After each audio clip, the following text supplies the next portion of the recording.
This is the Living History Podcast, broadcasting live across the airwaves.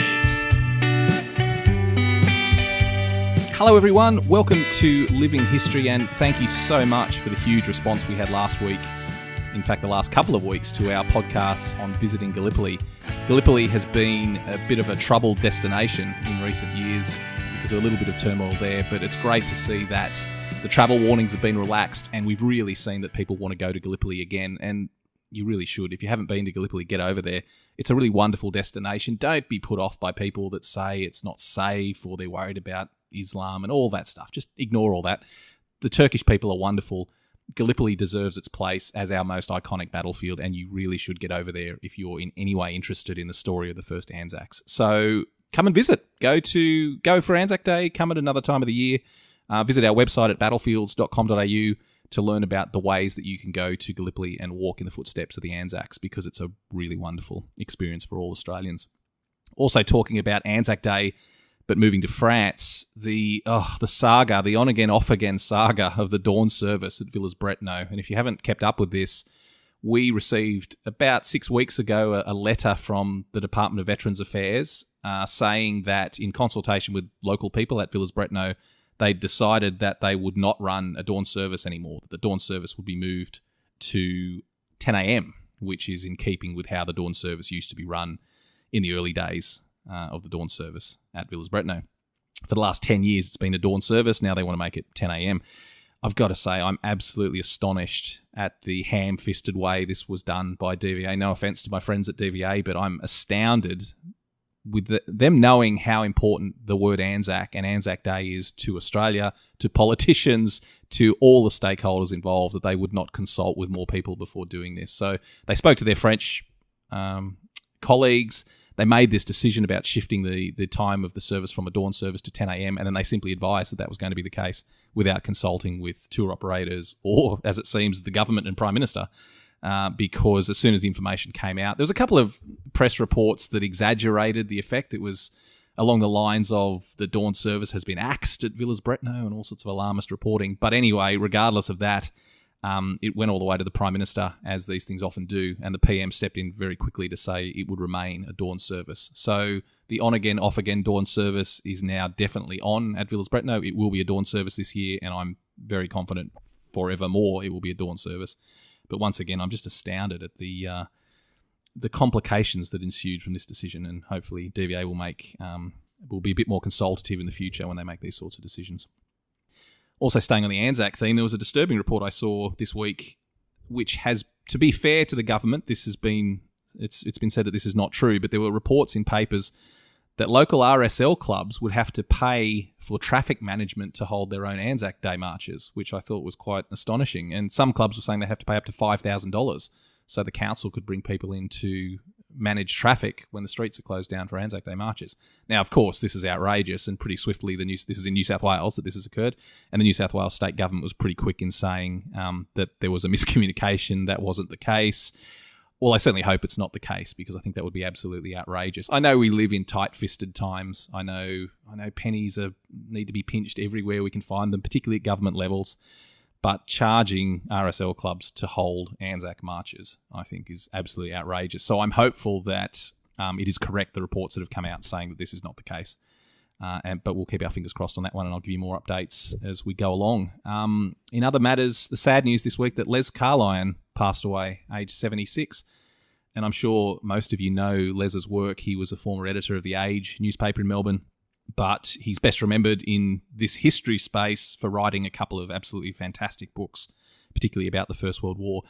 He wrote a book called Gallipoli back in, I think, the early 2000s that came out, which I would rate as one of the most accessible histories of the campaign. It's although some of his historic interpretations were a little bit off, it's a very approachable book. It's the book I always recommend people read if they're saying, I don't know anything about Gallipoli, what's a good history to read? So his Gallipoli book, I think, stands up pretty strongly as a fantastic overview of the entire campaign. And he was such a wonderful writer. If you've read any of his work, he just had such an incredible turn of phrase. And he captured the emotion of that Gallipoli campaign and why it's important to Australians in a brilliant way. So he will be very sadly missed. He wrote a follow-up book called The Great War, which rather confusingly was just about the Western Front. I'm not sure what sort of communication occurred with his publishers that they named it that. I found that one a little bit more difficult to get into than Gallipoli, simply because the subject matter was so broad and he had to compress 3 years of fighting. And as anyone who's studied the First World War knows, it's difficult to get a succinct summary of what went on the Western Front compared to Gallipoli, just because the scale was so much larger on the Western Front. But it's still a good book. The Great War is still a good book to get an idea of what the Australians accomplished on the Western Front. At the end of the day, Les Carlone was a really wonderful writer and a very patriotic Australian, and so he will be missed. So rest in peace, Les. Moving on to today's episode. Now, I'm really interested to do this today. We've done a series of podcast interviews recently, which I've called War Stories, which were basically interviews with veterans. And typically we've focused on older veterans, Vietnam veterans, a couple of World War II guys. I've been lucky to get in there. But it's something that I'm a big believer in, that the story of Anzac and the story of our veterans is not ancient history. It's constantly being rewritten. And thanks to the recent wars in Afghanistan and Iraq, whatever your opinion is about those, we now have a whole new generation of people serving and going off and fighting for Australia. And I'd like to start to tell more of their stories as well. So I don't even know how I'm going to call this, whether I'm going to call it the new Anzacs or something similar, or whether it will just be part of our War Stories series of interviews. But I do want to speak to more contemporary veterans about their stories, because they have not been told very well. The nature of that fighting in Iraq and Afghanistan meant that even today, we don't really know very much about what went on there. And we should know more about it, because it's an absolutely pivotal part of our recent Australian history. So I'm going to do more interviews with contemporary veterans whenever I come across someone with an interesting story. And I'm kicking off today with my beautiful partner, Megan Cole, who was in the RAAF for 7 years and served in Afghanistan, and just has a really unique perspective on service, on why young people are volunteering to serve their country today. And it's going to be great to talk to us. So, Megan, thanks for joining us on the show. Hi, Matt. Thanks for having me. Let's talk about your story. I mean, what I want to do today is I want to delve into your motivations for serving, what you did in the Defence Force, the effects that had on you, and your perspective as a young person in Defence Force. So why don't we start at the very beginning? How did you come to join the military in the first place? Well, that started when I was pretty young. I have a brother who's 3 years older than me, and basically from the time he was a little boy, he wanted to be a soldier. So when he turned 12 and a half, he joined our local Army cadet unit. What do you think was the reason behind that? Why was your brother Martin so obsessed with being in the military?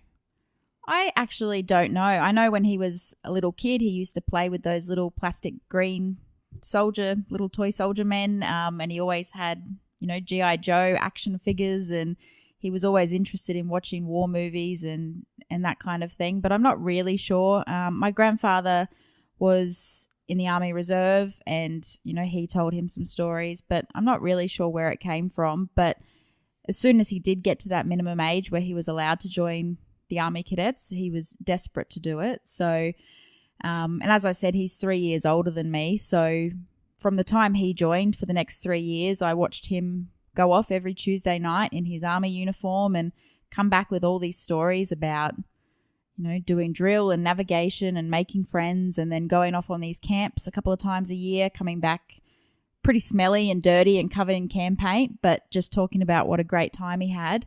So I guess by the time I turned 12 and a half, a few years later, I thought it seemed like a pretty good idea to join the cadets as well. So I guess that's probably the start of my interest in the military.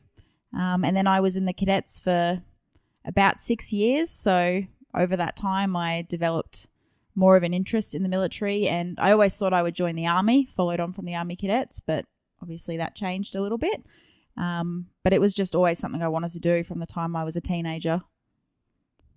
So I assume you're in your late teens now. You've finished school, had this whole cadets background. At what point did you start to? At what point on your journey did you start to say, "Oh, yes, I'm going to do it"? Because it is a big step. We know that cadets is a good recruiting tool for the military, and lots of people who do cadets go on to military service. At what point, though, in your life did you say, this is something I want to do, this is something I have to do, and I'm going to make that step? Well, at the time, you could apply for the military. I think it was 16 and a half, and I basically went on the day that I could at 16 and a half. I went down to the Defence Recruiting Centre in Brisbane, and I completed, it was called a Joe's Day back then, which was, I think, a job option evaluation session. So that was your very first initial step into joining the military, where there was an aptitude test, a medical evaluation, and a psychological screening. And that was sort of the very first process. And at the end of that day, they basically gave you a list of all the jobs that they thought you would be suitable for. And then from that point, you would sort of decide what you wanted to do and be allocated a specific recruiter to go down a path of a specific job.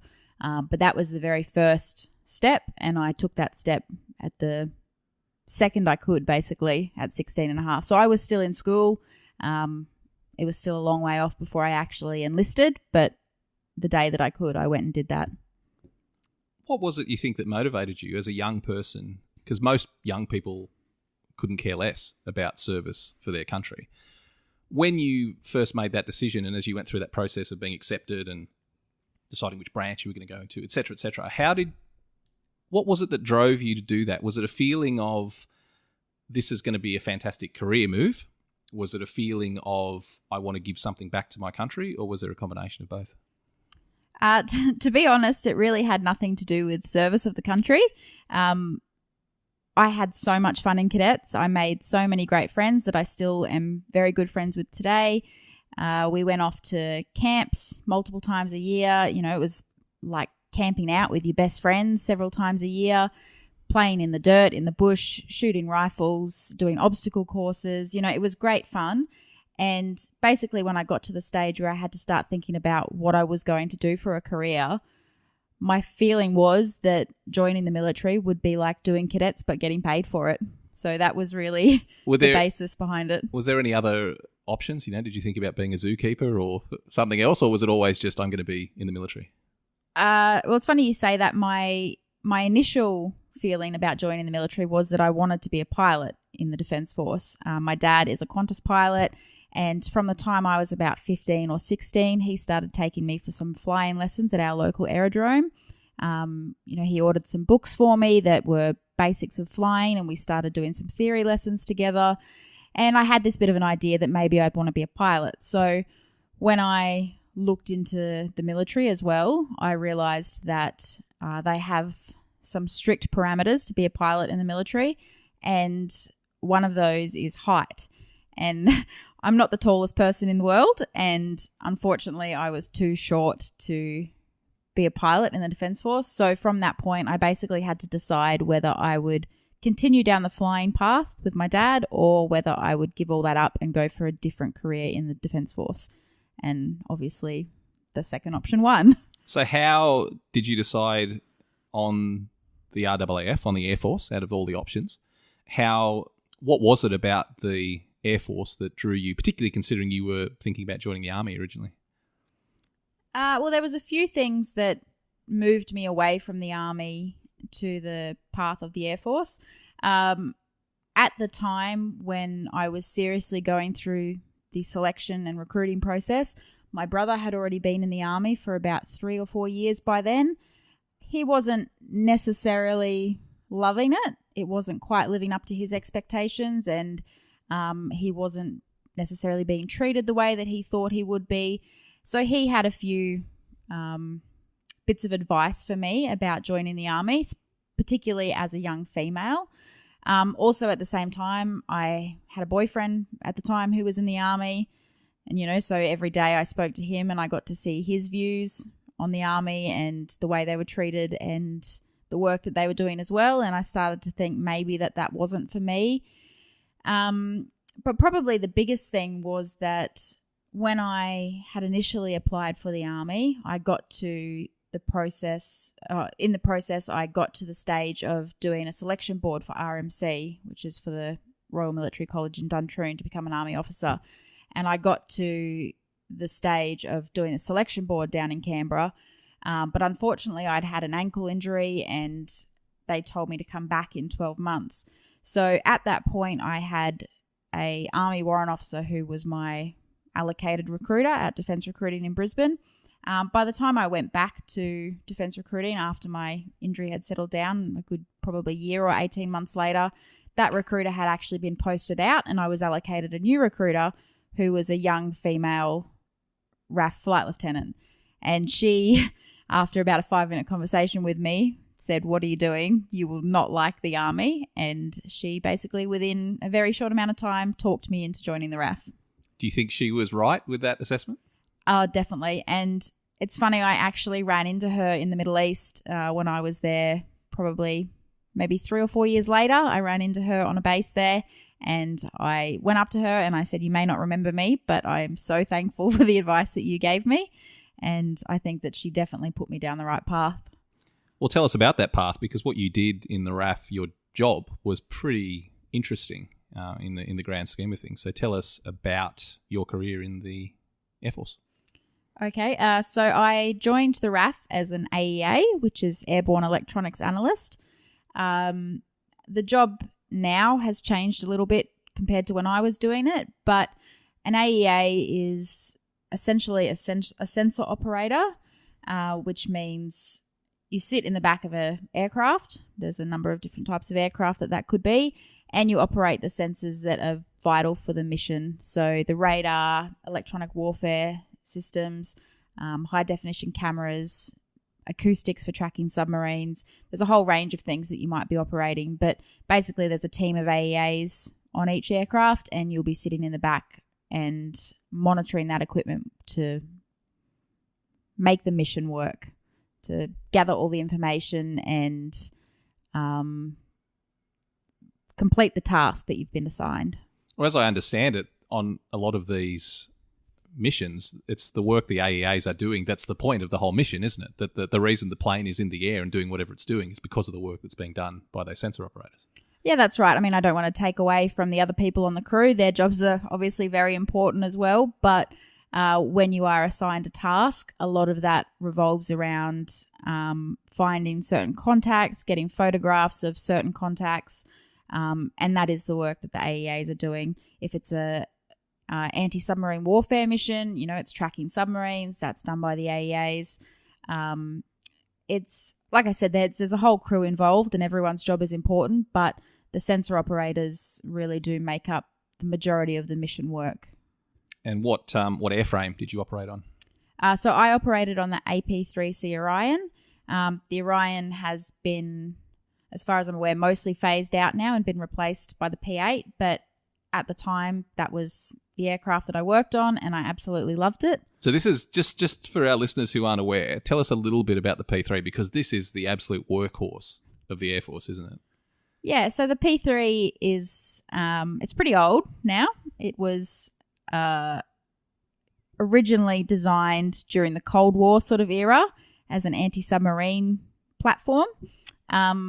Obviously, these days, that sort of work isn't as important as it may have been 50 years ago. It was based on the Lockheed Electra, wasn't it, back in the 1950s? And I always say this whenever we talk about the P3, is it just shows how the military makes use of its assets. Because imagine you went on a regional flight somewhere, and when you checked in at the airport, you said, "What aircraft are we on today?" And they said, "It's a 1958 Lockheed Electra." Yeah, you would not get on that plane. No, not Yet at all. the military finds ways of keeping these old girls flying and flying and flying long after they pass their use-by dates in the civilian world. Yeah, that's true.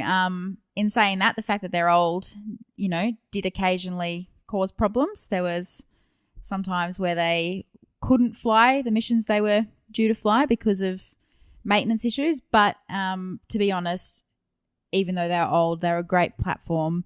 Even though they may have been designed for anti-submarine warfare back in, like I said, the Cold War era, the modern military found a way to use them in a variety of different roles up until very recent times, and they were very successful at doing that. Well, they're a stunning plane as well, just so elegant to look at. I mean, they don't make, I know it's silly to say, but they don't make planes like that anymore. But, turboprop plane, I mean, the mad boom out the back is a little bit odd, but just describe the nature of the plane for people who don't. I mean, I'd suggest you go and look it up because they are a very beautiful aircraft, but tell us about the characteristics of the P3.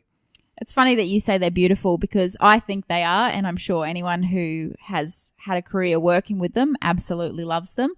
But I think if you asked guys in the RAAF, particularly that are used to working with F-18s or even the older F-111s, but those sort of fast jets would probably look at the P3 and think it's sort of maybe an old hunk of crap. But I think they're lovely. I think it's a wonderful aircraft. Every time I saw one flying, even if I was on the base and one flew overhead, I just used to love watching it. So it is, as Matt said, turboprop, 4 engines. It has a MAD boom, which Matt mentioned, which is a magnetic anomaly detector, which is part of the systems for tracking submarines. If you look at it from the outside, there's a whole bunch of things that you might look at and think, what could that possibly be used for? Like, for example, there's a number of holes underneath the aircraft, which is where sonobuoys are launched from, again, for tracking submarines. It has all sorts of sensors and antennas and equipment that it can carry, a bomb bay, which is useful for carrying life support equipment in the case of a search and rescue. So it's a very capable aircraft. I read somewhere it can carry weapons as well. It can fire harpoons. It's never actually had to do that in Australian service, but it can be. Yeah, it can be. Into aggressive roles. It can be fitted with harpoons and torpedoes, I believe, for anti-ship and anti-submarine warfare. But like you said, that's sort of never something that actually happened. But being the military, it is something that crews did train for in the simulators. So we mentioned that the military is obviously very good at adapting the equipment that they have, and I think the P3 sums that up very well, how its role changed from, specifically an anti-submarine platform during the Cold War. What sort of work did you do on the P3? Because I should mention here that even if you haven't heard of a P3, you know of its work because, for example, I think it was back in the 90s when the British sailor Tony Bullimore went missing down in the Southern Ocean. It was a P3 Orion that discovered him. And most recently, of course, was the search for, I think, MH360, the 370, the Malaysian plane that went missing in the Indian Ocean. It was essentially the P3s from the Royal Australian Air Force were the backbone of that search in the opening months when that plane first went missing. So what sort of jobs did you do on the P3? Yeah, well, that's correct. Both of those things were big high-profile missions that the P3 took part in. Both of those were search and rescue, which was something that the P3 has done a lot of. And that could range from, well, actually those two are a perfect example of the different types of, extremes in the search and rescue space, looking for one lost sailor compared to looking for a whole downed aircraft. So search and rescue was a big one. In the recent years, the P3 was also used for anti-piracy, particularly around the Horn of Africa. It was used for anti-drug smuggling, anti-arms smuggling, fisheries patrols, and then something that it was never actually designed for, but the RAAF adapted it for quite well, was overland work over Iraq and Afghanistan during the Middle East War. So it was capable of a lot of different tasks, and that was one of the great joys of working on it, was that you had a variety of different roles. It was very challenging, and there was never sort of any chance to get bored working on the P3 because you were always doing something different. Where did this take you around the world? Because you did some pretty interesting and some pretty hairy deployments in your time in the Air Force. Can you tell us, I know some of it you can't talk about because there's all secret squirrel issues, but can you give us a bit of an overview of some of the deployments you did as part of a crew? Yeah, so that was actually one of the reasons I loved this job as well, and one of the reasons I wanted to do it was because I love traveling, and I knew that on a crew with a P3 you would get to do lots of travel. So in my time in 92 Wing, which is the wing that operates the P3s, I got to go to a few different places around Australia. I travelled to Perth, I travelled to Exmouth in northwest WA, I travelled to Darwin multiple times, and I also travelled to Victoria. As well as that, we did multiple trips out to Cocos Islands, which most people probably don't know where that it is, but it is actually a territory of Australia, and it's classed, I think, as part of Western Australia. But it's sort of way out in the middle of the Indian Ocean, a tiny little island, absolutely beautiful, untouched, but there is an airstrip there that we got to operate out of quite regularly. As well as that, I did an operation out of Malaysia. I was lucky to go on an operation that was based out of the Cook Islands and then Western Samoa. And I also deployed to the Middle East as well, which was really great. Let's talk about some of those as much as you can, about the specifics of those things, because, well, let's start with Afghanistan. That's the red hot topic. What was the role that you were accomplishing there during the Afghanistan war? Well, our deployments to Afghanistan were pretty different to what most people who were deployed to Afghanistan would be doing. First of all, we were primarily based out of the UAE, and a big reason for that was that a lot of our work in the Middle East wasn't actually over Afghanistan, but it was around the Horn of Africa doing anti-piracy. So that area was sort of a good distance to be able to get to Afghanistan in transit or to transit down to the Cape of Africa and do the anti-piracy work. So the anti-piracy is when pirates have taken over a commercial ship, and then you have to fly down there and identify what they're doing. Yeah, that was a part of it. There was also sort of side tasking involved with that, which was a lot of that was drug smuggling.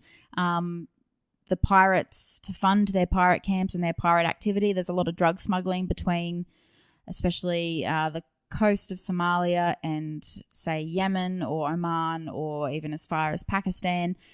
So it wasn't always necessarily looking for pirates themselves. Sometimes it was looking for drug smuggling boats, which were funding those pirate camps. It could have been looking for cargo ships or container ships that had actually already been pirated and were currently under pirate control. And then other times it was just looking for suspicious activity, keeping an eye on ships that were going through there and making sure that they were safe. We obviously had direct communication with the Navy ships that were in the area, and anything that we found that seemed suspicious, we would follow up with the Navy, and then they would often go on board those boats. So it was pretty interesting work, something that you don't really hear much about while you're in Australia, that there is such a big problem with pirates in that part of the world.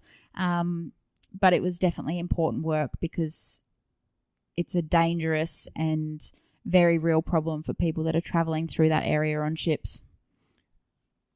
One of the characteristics of the P3 is it tends to operate alone. How was it just being in your aircraft, flying over pirate camps and looking for drug smugglers and looking for pirates? To be honest, everything that we did when I was in the Middle East, I probably found the anti-piracy more nerve-wracking than the actual overland Afghanistan work. And the reason for that is, as a maritime patrol platform, the P3 would often operate at low altitudes above the water. And, that's to optimize the sensors. We would often be quite low to the water, as low as 100 feet. And the P3 is a very big, slow-moving target. And when you're only 30-odd meters off the water, it's not very far. So I've got to say, flying around that area in a big, obviously military, slow-moving plane that low to the water was often nerve-wracking. And on the crew, as part of being deployed to the Middle East, you're issued with all sorts of safety equipment, and part of that for us was Kevlar vests. And often what we did on my crew operating in that part of the world on those sorts of missions would be that we would sit on our Kevlar vests because the P3 did not have any lining in the actual fuselage of the plane that could protect it from firearms. And we thought that if we were in danger, it was most likely that something would come through the floor of the P3 from sea level. So it's amazing to hear you say that, because people who have heard accounts of air crews since time immemorial relate to that. Guys going in on choppers into Vietnam, talking about sitting on their Kevlar, air crews during the Second World War, during the bombing campaigns over Europe, talking about padding their seats or reinforcing their seats. There seems I suppose it's a standard fear of crews of ground fire coming up through the bottom of the plane. So it's amazing that connection that you have even today. We still have those same sort of basic endeavours to try and protect our own backsides, literally, on the plains. Yes. Tell us about the Overwatch stuff in Afghanistan, because that's probably the flagship operation of the P3 in recent years, the one that the P3's done that earned it the most respect, especially from our coalition partners. Tell us about that work supporting the troops in Afghanistan. Yeah, well, the P3 was involved in the Middle East for 10 years, and we actually, the wing actually received a unit citation for a meritorious unit citation for the work that it had done in the Middle East over the 10-year period. So the earlier years of that were Iraq, which I wasn't involved in. But Afghanistan was a really interesting sort of campaign for us in the P3. Obviously, we were flying. We weren't on the ground. But with the equipment that we do have on board the P3, we did have the ability to have direct communication with troops on the ground. So often we were working directly for the soldiers that were out on patrol.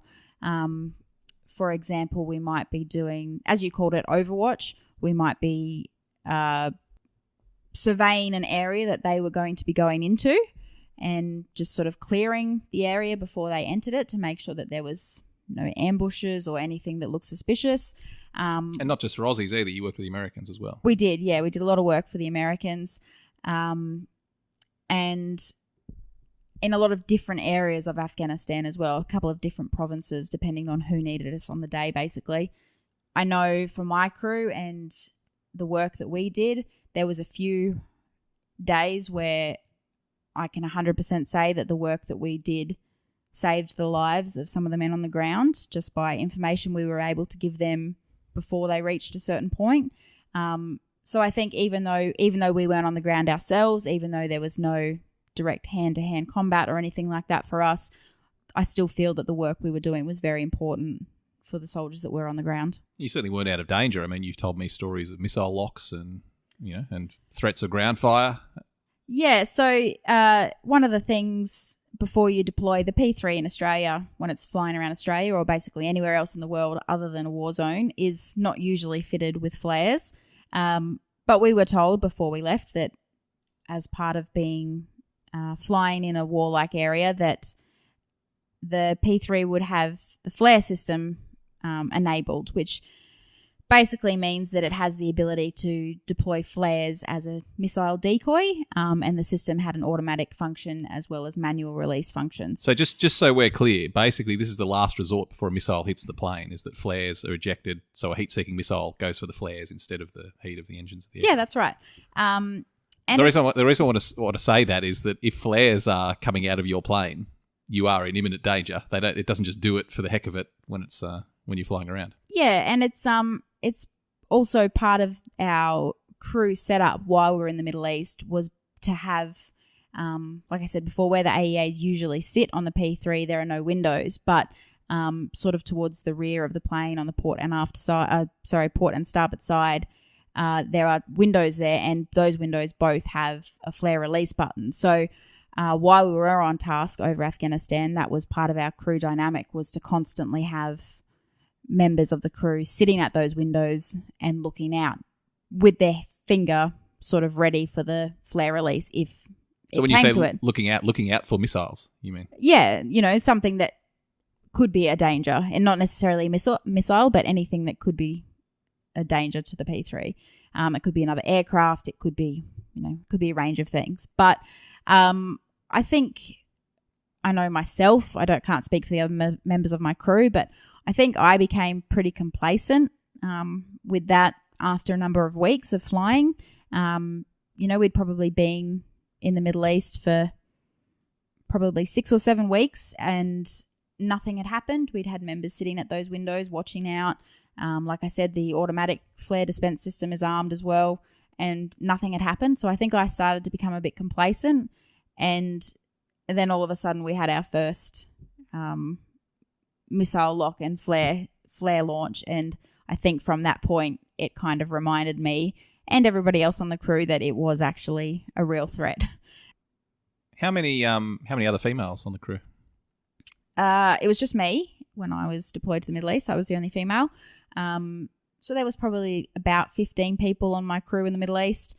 and I was the only female, which was pretty common. Most crews, if they had a female, would only have one. Some crews were all men, but it wasn't very common to have a crew with more than one female. At another part of my career, I did actually have another female on the crew for about 6 months, which was really nice.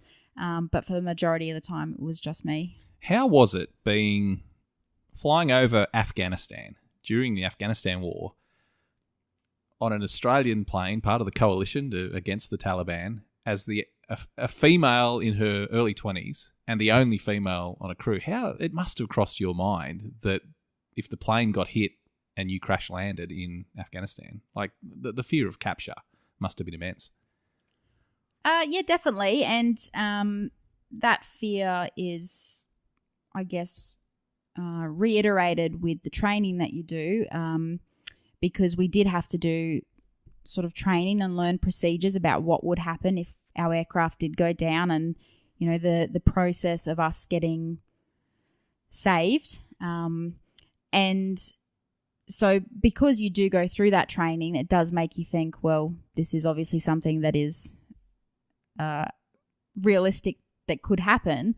I can't even begin to imagine what the Taliban would have done, you know, from a propaganda point of view, if they'd captured a female coalition combatant. It wouldn't have been pleasant. That thought did cross my mind. The other thing is that the P3 is not usually fitted with parachutes, but flying over Afghanistan, they fit the P3 with parachutes. Now, before we deployed, we had a very small amount of training on how to use the parachutes that were fitted. But when I say small amount of training, none of that actually ever involved jumping out of an aircraft. So when my crew arrived in the Middle East, we had a discussion that, firstly, none of us had ever jumped out of an aircraft. No one had ever actually jumped out of a P3. The parachutes that we had fitted, I don't believe had actually been tested jumping out of a P3 with the equipment that we would carry on us, which included, it was called a Secamar, which was like our life preserver vest, sort of something we would wear while we were flying, which had a built-in life jacket as well as some survival equipment, and then any weapons that we were carrying. So with that knowledge, knowing that none of us had ever skydived, none of us had really any knowledge apart from the basic theory they had given us months earlier in Australia before we left, we made a crew decision that if anything happened to our P3, and there was a requirement to bail out, that our safest option was that we would all just strap into our seats and go down with the aircraft in the hope that we would survive the impact, and then at least in that case we would all be together. You know, there wouldn't be people scattered all over the mountains of Afghanistan, and that we would be near a P3, which would be sort of a big obvious target for the guys that were coming in to rescue us. So that was the decision we made. I mean, luckily it never came to that, and who knows if it had, might have been a massive disaster and the wrong decision, but that was the decision my crew made. And I think that probably made it a little bit easier for me, knowing that firstly, I would have been terrified to jump out of an aircraft. I'm pretty scared of heights, and so I would not have wanted to do that. And I think that fear of landing somewhere far away from the rest of my crew, being alone in Afghanistan with the possibility of being captured by Taliban, I think was much scarier to me than the idea of going down in a burning plane. Understandably. I certainly understand that.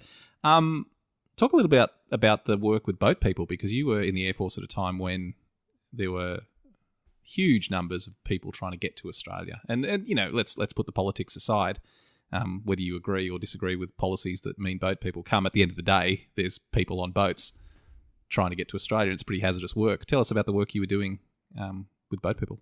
Yeah, that's one big thing I missed before when you asked what the role of the P3 was. Border protection is a massive part of the P3 work. And for a long time, that did mean looking for boat people. And as you said, there was a period for a couple of years where that took a very large amount of our time and budget and effort was dedicated to looking for those boat people. And I sort of came up as an AEA right at the start of that time, I think, because right from my sort of very first deployments as a trainee, that was the work we were doing. And then for a number of years after that. So for a lot of that work, we were based out of Darwin on an operation called Operation Resolute. But I also did some of that work based out of Learmonth, just near Exmouth in northwest WA, and also out of Cocos Islands. So for a lot of the boat people that were headed towards Australia, their destination was Christmas Island, which is not very far from Cocos Islands. So we spent a lot of time sort of patrolling the area between Indonesia and Christmas Island looking for boats. It varied in the time that I was working on the P3. There was a time I can remember, this was while I was still a trainee, and it was my very first trip on Op Resolute. And there were instructors that had been flying on P3s for 10 years that were teaching me at the time, and they had never seen a people boat. They had never seen one in their whole career. And so we sort of went from thinking, oh, this obviously isn't something that happens very often. And I remember on one of these flights, we found one. A CEV is what they were called, a suspected illegal entry vessel. And so, like I said, we had instructors that had been working for 10 years and had never seen a CEV. And all of a sudden we found one, and they were all, I shouldn't say excited, it's not really the right word, but it's that feeling of this is something they've been looking for and working for years and never come across. So it was a pretty big deal. A few years later, working around the same area, I remember doing flights where we'd come across 4 or 5 every single day for day in, day out for weeks at a time. So what was the state of those boats when you come across them? Most of the time they were pretty terrible. Most of the time I would look at them and think that there was no way you would ever get me on one of those boats. A lot of them we actually found because they had called in as a search and rescue because their engines had flooded. The boat was taking on water. Sometimes in extreme situations, the boats had actually fallen apart, and then all of a sudden there's hundreds of people floating around in the ocean, often who can't swim or who are elderly or young children. So we would often get called into search and rescues for those situations. Sometimes the boats would be fine and, we'd find them, we would report them and we'd move on. But a lot of the times those boats were in absolutely terrible conditions. You could see as we went over them, like I said before, we flew at quite low levels, so we could see very clearly as we flew over these boats that they were crammed with far too many people for the size of the boat. Nobody had life jackets. I doubt they had working toilets or food or water. And it just would have been an absolutely horrible journey for the people on board. Must have been pretty harrowing work for you to be observing that so close. Yeah, it definitely changed my opinion on the whole thing. I don't want to talk politics, but I've got to say that the opinion I had about boat people before I started that work is very different to the opinion I have now. Basically because after seeing what those people go through, I just think that there is no way you would put yourself and your family through that unless you were desperate, because there is no way that I would be getting on one of those boats to, even for a half an hour ferry ride, let alone to cross a big section of ocean.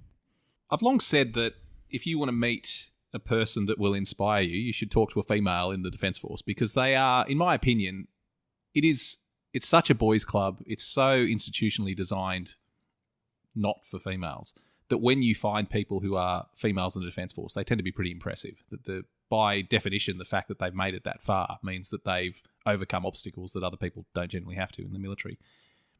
Talk to me about being a female in the Defence Force. Do you think it's important that we have females in the Defence Force? Do you think the military is a better force now that there's females in it? How do you feel just about the entire concept of women in the military, given your experience? Yeah, I think that the military is better off for having females, definitely. I do still think that there are there is a time and a place for women to be working in the military. I don't think that all situations and, all jobs are appropriate for women. But I think in general, the military is definitely better off for having females. I'm a big believer in the military having standards though, and people wanting to do a job have to meet those standards, whether you're a male, a female, what race or sexuality or religion you are. I'm a big believer that if a standard is made, that you have to meet that standard. I don't like the idea, and I've seen it in certain programs the military has advertised. I'm not a big fan of, we'll do this so that it's a bit easier for the women, because I think there are a lot of women who have worked very hard to get to where they are in the military, and I think it is not very fair on them if all of a sudden women come through now and have things made easier for them. But in general, I do think that it is a better place. It can be difficult being a female if you're in a male-orientated job. I mean, there are some musterings in the Air Force, some corps in the Army, some, I don't know what they're called in the Navy, actually. That's terrible. Some groups in the Navy where there are probably a much higher percentage of females than others. But I've got to say, where I worked was not like that. It was very much a boys' club, very high ratio of men to women. And so being a female in that situation can be difficult. I think there is definitely a feeling that you have to work harder to prove yourself. But at the same time, if you can prove yourself, I think you do earn the respect of people you're working with, because they know that it's been harder for you and you've still achieved. So I think it is a hard thing for a woman to join the military, and not just for the training or for the job, but also for, for the lifestyle, for things that women often want out of life, marriage and families. The military has quite a high marriage breakdown rate. Obviously, people deploy, people are away from their homes and their families. And so that can be hard on anyone, but I think even harder on a young mother with children, for example. So it can be a tough job. So I think you're right when you say that the women that do make it happen and have a great career despite all that, it means that they are really special. Did you come across sort of institutionalized problems, older members of the Defence Force that didn't like the idea of females in the military?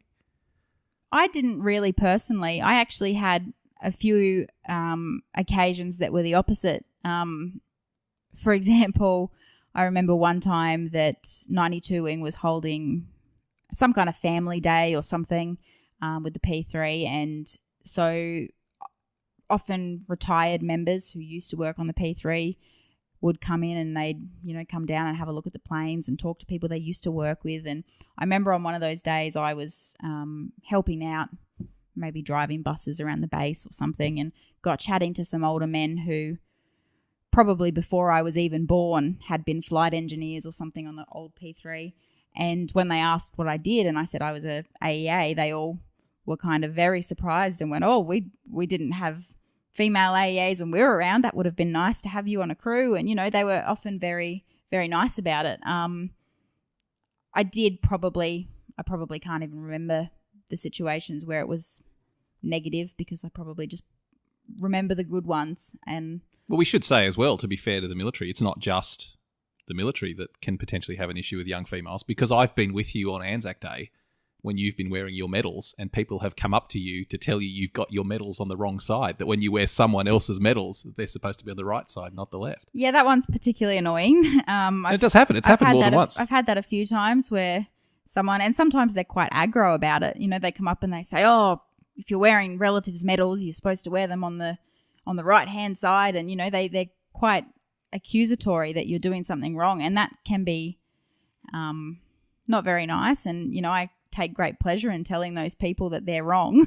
But it is a big misconception, I guess, that as a young female that you can't have possibly earned those medals yourself. And, and I have female friends in the Air Force that have done much more than I have in the space of deployments and, that kind of thing. And so I think, especially for those girls, like being accused of not having earned those medals must be pretty frustrating. Well, it's a good tip for everyone listening. If you see anyone wearing medals on the left-hand side, assume that they earned them, particularly on Anzac Day. Yeah, well, I think the funny thing about that is if you saw a 22-year-old man in a suit on Anzac Day with a bunch of medals, you wouldn't think anything of it. But all of a sudden, you see a 22-year-old female wearing them, and it's for some reason some people just can't get their head around it that is actually their medals. Given all of that, what advice would you have for young women who are considering a career in the military? I would say if it's something you really want to do, then definitely work hard and go for it. It is a great career.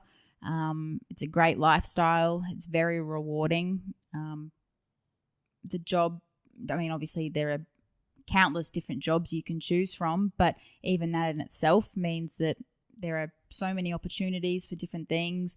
The variety is fantastic. You won't ever get bored because, there's just so much to do. But aside from the actual job itself, just being in the military promotes a great lifestyle because you make great friends. You're constantly working with other people that, and I won't speak for everyone because obviously you're not going to get along with everyone, but in general, other people in the military probably have similar sort of beliefs to you. There'll be a similar mindset. So you generally find yourself working with other people that you get along with really well. The desire for the military to have fit and healthy people means that you get to have an active lifestyle. You get to stay fit. They promote sports and exercise. You work hard, but you also get plenty of time off to rest. And the benefits that come with it as well, the travel and the medical and being out of the military now and being someone that's been medically discharged with some health issues, I can tell you how expensive health insurance is and how expensive it is having medical problems. But obviously when you're in the Defence Force, they take care of all of that for you. So there are so many benefits that come with it. And I think just all in all, it's a great lifestyle. If I'd had a choice, there's no way I would have left. I would have stayed for probably until I was retirement age, because it just has so many positives about being a member of the military. I think as well, a big part of it is just having the feeling that you're part of a club that, that is something a bit different, something a bit unique. You're part of something a bit special. There's a long tradition and a lot of history with the military, and you get to be part of that. Just finishing up, you mentioned that tradition. Do you feel a connection to previous generations of service people? I know that your squadron that you served in has a long and proud history going back to the Second World War. Do you, as I called it at the top of the show, a new Anzac, do you feel a connection when you go to Anzac Day and see those marches and see the old guys marching? Do you feel a connection to that previous Anzac history? Yes and no. I think Anzac Day is probably the time when you feel most connected to the men who have fought in wars before you, because you're all marching together and it's sort of a day for everybody regardless of which war you fought in, how old you are, no matter how small or large a part you had in that war. It's a day for everybody. So I think Anzac Day you do feel very connected to those people. But then there are other times where, and this is just my opinion, where I feel like they're completely in another league. If I was, and I have been lucky enough to talk to some World War II veterans, that I just feel like, they're in a whole other league and what they did was completely different to what I've done or what other members of the current Defence Force have done. And it's not necessarily a good or bad thing. It's just the way it is with time changing. But I think that there always is a connection because of the history and being part of, like I said before, you're sort of part of this special club that not everybody can be part of. So there is always going to be that connection. But at the same time, I think every war is different. Every generation of military is different. The jobs change, the aircraft platforms change, the uniforms change, the rules change. So depending on when you were part of the military, I think makes a big difference as well to the connection you have with the people before you. It's been really great. Thank you for sitting down with us. I've really enjoyed hearing your story. I mean, I've heard these stories before, but it's great to hear them and to share them with people, because I think it really is important that we hear the stories of the younger generation of Anzacs, especially as time goes forward. So, Megan Cole, thank you so much for joining us. Thank you for having me.